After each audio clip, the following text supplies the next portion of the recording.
Cleveland Cavaliers in the past 15 games have a record of 14-1. Unless you are a Cavs fan, you're probably hearing about this for the first time. Quietly, ever since 2024 started, the Cleveland Cavaliers have been dominating the NBA and currently are second in the Eastern Conference. Yet the media is yet to bring this up and other YouTubers are rarely acknowledging them. So that's exactly what we're gonna do in this video. Now what's weird about the Cavs is they were missing two really important players during this run that they've been on. Evan Mobley and Darius Garland have been dealing with injuries, and it's very interesting to me how they've been able to sustain this level of play. In fact, you could argue after these two went down, they started to play a lot better, which is a very weird dynamic we don't normally see. So when two guys go down, what do? Well, it's next man up, and the Cavs have been showing that phrase is still accurate to this day. Now, I think it's only right we start with someone who's been playing MVP level basketball, and that's Donovan Mitchell. Donovan Mitchell has been quietly having a really good season. Earlier in the year, he was struggling, but it seems like he's starting to pick it back up. At the time of recording this video, he's averaging about 28 points per game, which is number 6 in the NBA when it comes to scoring. I know when we talk about Donovan Mitchell, we primarily like to talk about his scoring because Donovan Mitchell is a really good scorer, but something that we're forgetting about is he's been a really good facilitator, a ball handler, and also his defense has been pretty good for being a guard. I genuinely mean this when I say Donovan Mitchell has been the most important part of this team. I know there's a point in time where during the season people were saying, oh, Donovan Mitchell, he should get traded. Where's he gonna get traded to? But what's funny about this to me is that Mitchell's been dominating on the Cavs and it seems like he's absolutely happy to be here. I think the only reason they've been talking about it is Donovan Mitchell to New York has been something that's been talked about for the past couple years. And at this point, I don't think it makes sense for either team. One, I don't know who the Cavs can get that would be a good asset. Also, New York, they're also pretty hot right now. I think they're building something over there and it just makes no sense to fuck that up. Also, let me give a quick congratulations to Donovan Mitchell for being once again selected to be an all-star, which I'm sorry, I'm not really surprised by that. It's finally good to see the Cavs finally have a great leader in Donovan Mitchell, and I'm very excited to see what this team can do moving forward. Now, my only concern about Mitchell is the playoffs. However, it seems like during the regular season, and this is just the regular season so far,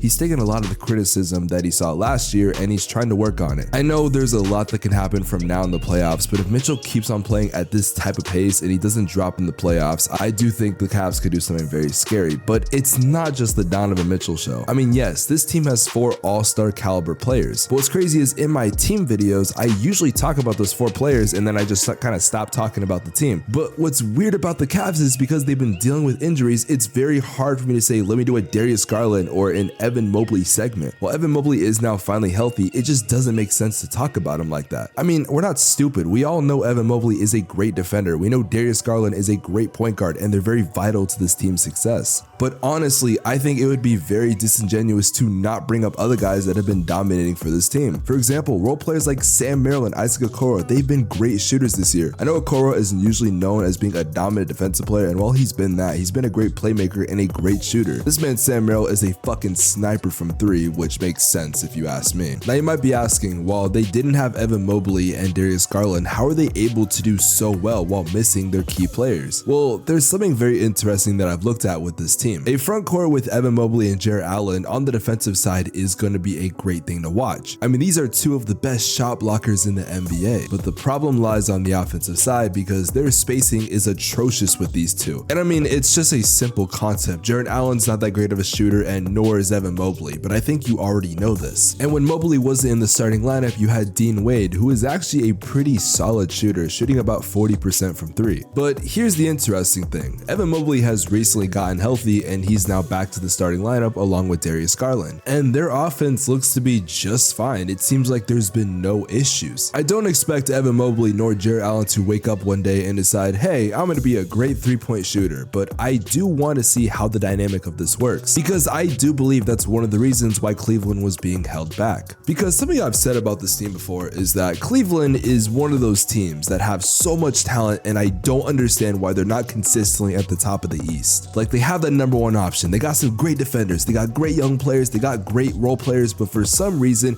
it seemed like they could never get it together. However, because of this 15-game stretch they're on right now, it seems like they're finally at the spot that I expected them to be at. And what's crazy is this is coming at the perfect time. Unfortunately for the Sixers, Joel Embiid just tore his meniscus, so he's gonna be out for a while. The Bucks are in the middle of this midlife crisis and I don't know exactly if they're going to get back to being normal. Like, it's a lot of weird shit I'm gonna eventually talk about in a video, but the point is, for other teams in the East, this is their moment to step up. And the Cavs, they're getting hot at the perfect time. We're heading into the trade deadline, and to be be honest, I don't see any moves really being made. Like, sure, they can maybe get another offensive weapon, but I just don't see them messing with this team, especially with how they've been playing as of lately. Like, it would be stupid as hell to try to trade one of your top 4 assets and try to get somebody and do some weird experimenting. Not right now, at least. Now, I know what some of you might say, oh, but Specs is just a run they're going on, you know, they're not going to always be this good. And some people are also going to bring up the fact that they've played some easy teams, but I don't think that's completely true, because in this 15 game stretch, they've played the Bucks, and I think they lost the first game by 1 point. It was a very close game, but in the second game, they beat them by 40. Not to mention, they literally just beat the Kings by like 26 last night. This team has potential to beat great teams in the NBA. They've just never really gotten the opportunity to show they can. And now you're at a point where you're almost forced to watch this team and recognize how great they currently are. But look, even despite the Cavs playing great, even though everything is going perfect for them right now, there's still one question I have to ask. But first, gentlemen, I just want to stop the video. If you guys are currently enjoying it, make sure y'all leave a like and subscribe to the channel if you are new. I know I just uploaded a Knicks video, and I think I uploaded it twice. There's a very long story behind it on why I